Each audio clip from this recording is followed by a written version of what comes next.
a game. They played 11 games in 21 days. They finally got some rest.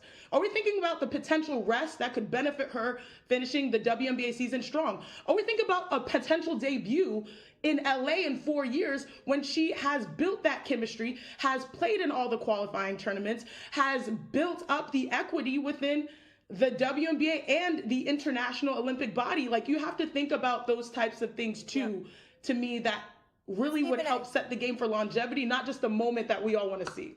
The conversation resumes regarding Clark's exclusion from the Olympic squad. The central debate involves marketing considerations versus competitive integrity in team selection decisions by USA Basketball officials. One commentator acknowledges passionate previous statements before clarifying the main position. All 12 selected athletes deserve their roster spots without question. However, a golden marketing opportunity was missed by excluding the sport's most commercially valuable player from the world's largest athletic stage. Women's basketball could have benefited tremendously from featuring their biggest draw, measured by viewership and revenue generation during global competition. Stephen A., can I ask you a question real quick? Stephen A., I want to ask you a question. Is there any part of you that feels like, okay, you can go last, then I'll ask it to Shannon, but it's to you and Shannon. Is there any part of you, to their point, that you feel like this could actually, one, hurt Caitlin Clark because she's A, not in a position to succeed, and also hurts the integrity of the game in women's basketball if people are getting spots when they're undeserving? If you don't want to go, Shannon can take it. I'll take it. I'll look at it like this, Molly. What better way is... Another analyst agrees about wanting Clark included while expressing concern about unrealistic expectations. Questions arise about whether spectators would accept limited playing time or constant media scrutiny about performance demands. The concern focuses on whether Clark would be positioned for success given several factors. International competition differs significantly from domestic play. Overseas basketball involves different officiating standards, more physical contact, and varying ball specifications. Players competing internationally in countries like Italy, China, and Russia experience drastically different game conditions. The current WNBA schedule already strains players with 11 games across 21 days before recent rest periods. Like this, Molly, what better way is to get chemistry is to have Caitlin Clark, so these women, because we didn't talk about the Christine Brennan report that she had in USA Today, if I'm not mistaken, and talking about how some of the vets might have felt had Caitlin Clark not got the minutes that many people think she deserves. Think about the narratives and the questions. Narratives and questions are because we have people watching. Tell me the time that we've led the show that we've had this many conversations, a 30-minute block, a 40-minute block last week, talking about the WNBA. And we're talking about it for one reason.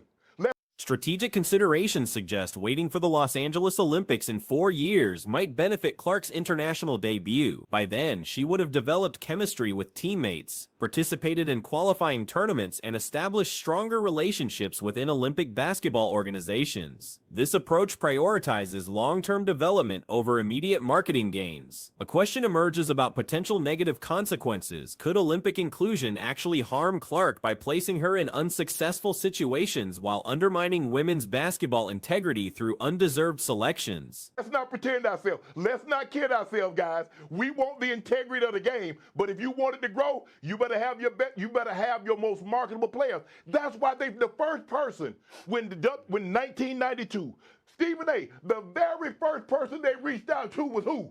Michael Jeffrey Jordan, because they understood the most popular player needed to be on the biggest stage. We'll take anybody else that comes along. We gladly have Scotty and Charles. The response emphasizes that team chemistry develops through playing together, referencing Christine Brennan's USA Today reporting about veteran player concerns regarding Clark's potential limited minutes and resulting media narratives. Current extensive WNBA coverage stems primarily from one factor: Clark's presence. The 1992 Dream Team precedent applies here. Michael Jordan was the first recruitment target because organizers understood that marquee players must appear on premier stages, while other Hall of Famers like Scottie Pippen, Charles Barkley, Karl Malone, Patrick Ewing, and David Robinson were welcomed. Securing the primary attraction remained essential. Clark generates unprecedented attention through jersey sales and viewership.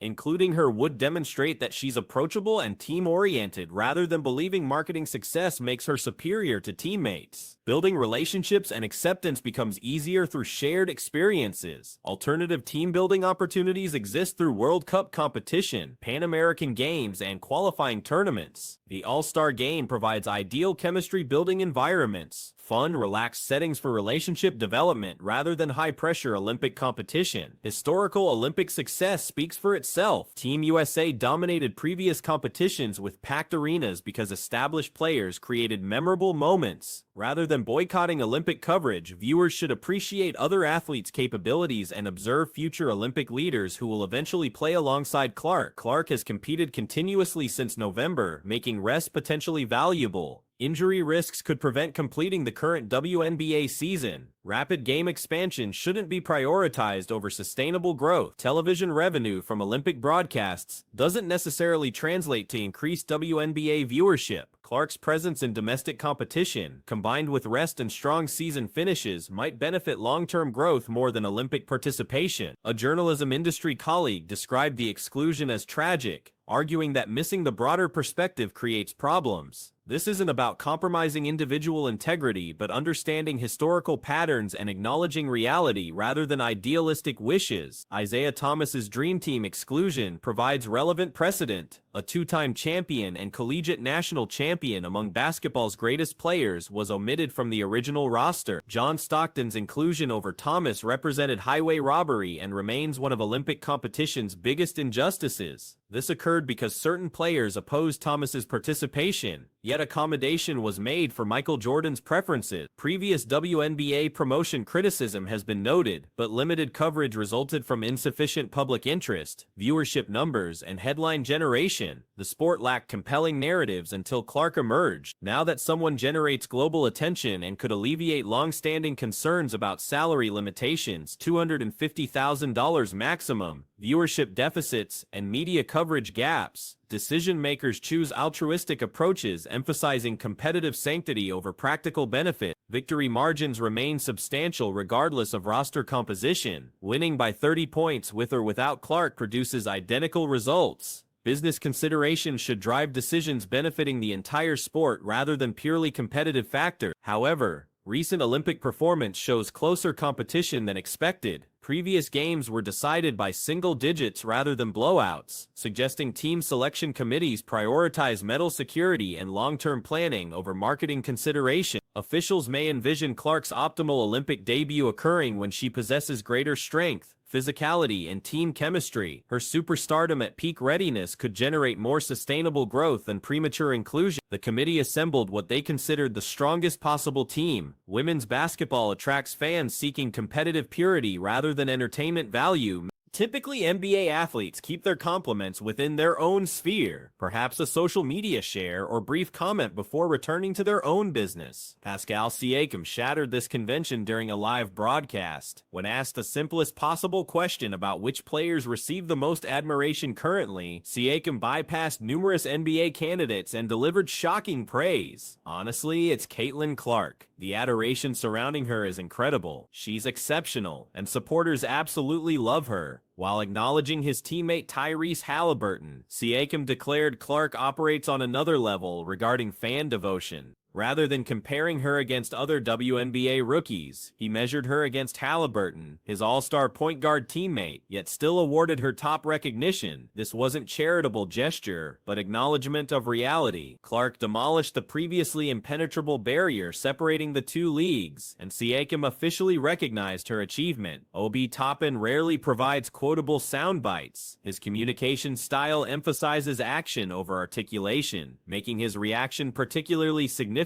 Without polish or prepared remarks, he expressed genuine admiration. Clark is incredible. Having her attend games courtside is wonderful. The team cheers for her exactly as she supports them. This represents equality in its truest form. No rankings, no separate categories for women's basketball, simply athletes acknowledging fellow athletes. When bench NBA players speak this way, it indicates fundamental cultural transformation beneath the surface. Living in Indianapolis provides Halliburton direct observation of the chaos surrounding Clark. He witnesses the autograph seekers, camera flashes, continuous commentary, and her composed demeanor throughout everything. According to his assessment, there's James Curry, Jokic, Doncic, and Clark. She ranks among the 5 most recognizable figures in basketball, period. He wasn't overstating. Social media platforms, sports networks, airports, morning programs, select any screen, and she appears. Halliburton's understanding proves revealing. Having experienced superstar pressure as an NBA franchise cornerstone, even he believes she carries greater burden. This perspective resonates more powerfully than any highlight compilation. When James speaks, entire narrative frameworks shift. He could have offered safe compliment. Instead, he examined the broader picture. She's attracting viewers. Teams chartered private aircraft for the first time. Celebrate that achievement. Translation: Clark isn't merely playing. She's accelerating structural advancement. 27 years in development. Everyone scrutinizes every word, ready to edit and manipulate statements negatively. For Clark, the most appreciated contribution to the sport involves increased viewership and engagement. For the first time in league history, teams chartered private flights. Such progress deserves recognition. James experienced similar circumstances in 2003. He understands carrying an entire industry toward improved future. His respect sounded personal, almost protective. The underlying message was clear. Don't mishandle this opportunity. Safeguard this investment. When asking a natural shooter about honoring another marksman, the answer remains simple: challenge them directly. Trae Young never encountered a logo three-pointer he avoided. Even he admitted requiring additional practice to compete with Clark in televised shooting competition. Their shared statistic, only 2 college players ever leading the nation in both scoring and assists, connects them permanently. Young's playful challenge wasn't casual conversation, but peer-level recognition that Clark's shooting form, mechanics, and confidence belong alongside his own. Audiences would eagerly watch such competition, and sponsors recognize this potential.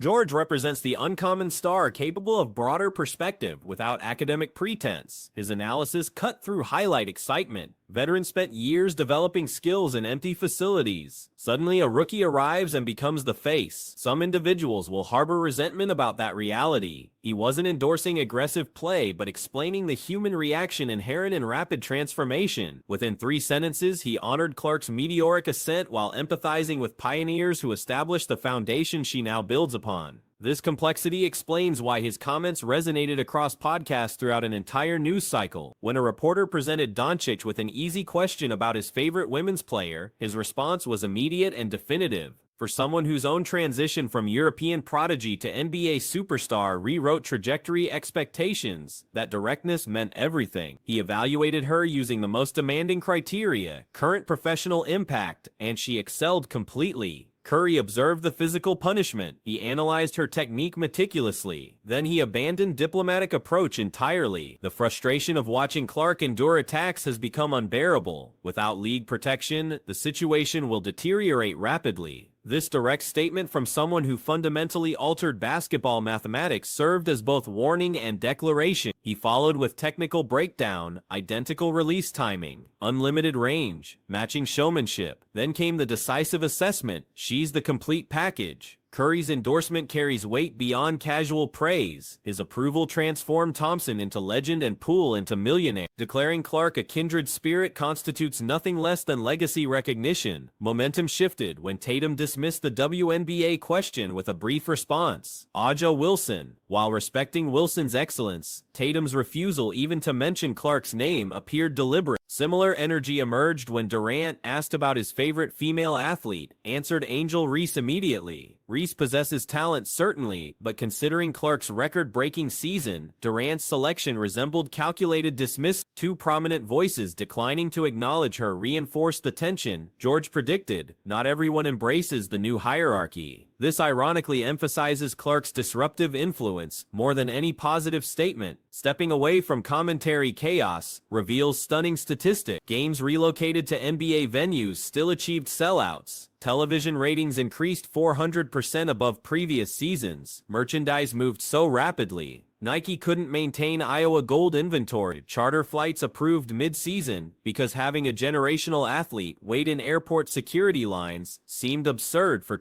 corporate sponsorship flooded in. Rival players experienced the disruption. The growth curve wasn't merely steep, but completely vertical. Excellence never generates neutrality. It divides rooms into worship and opposition. Consider Jordan, Serena, Tiger, or Prime James. The WNBA sought urgent attention for years. Clark kicked down barriers and delivered it completely. Every celebration and every cheap shot proved identical point. Indifference died. The league can address officiating, marketing, revenue distribution. It cannot manufacture passion. Clark created it immediately. The challenge involves elevating a single rookie into cultural prominence while avoiding making her both inspiration and target. The league must capitalize without destroying its own foundation, protect Clark's well-being, highlight veterans who establish pathways, and maintain diverse storytelling. This requires faster official reviews, marketing budgets, not entirely dependent on one location, and yes, charter flights for all teams, not just the Clark followers. The NBA learned this lesson with James' fatigue in